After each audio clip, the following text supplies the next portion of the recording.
In today's video, I'm going to teach you how to send a Word document to Google Drive. By the end, you'll be able to upload a .doc or .docx file, open it in Google Drive, and quickly confirm everything looks right. First, open your web browser and head to Google's homepage. In the top right corner, click the Google Apps icon, the small grid of squares.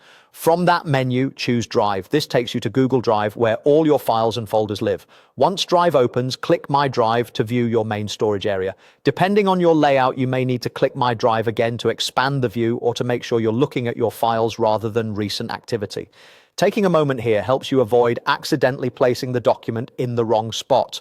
Next, navigate to the folder where you want the Word document to live. If you already have a folder prepared, open it now. Double-clicking the folder is the quickest way in.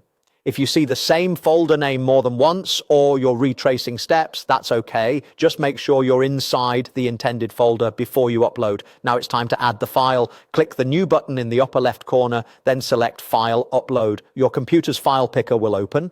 Browse to the Word document you want to send to Drive. Click to highlight it and select Open.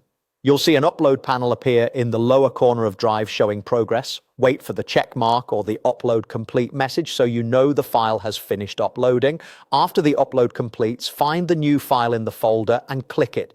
If Drive shows a preview, choose Open with Google Docs at the top to view it in an editable format. This is a good moment to check the file. Scan the pages, look at headings, images, and tables, and make sure everything looks as expected. If the document opens directly in Google Docs, that means you're viewing a converted version. If it opens with a Docs label, you're viewing the original Word format inside Drive, which is perfectly fine too.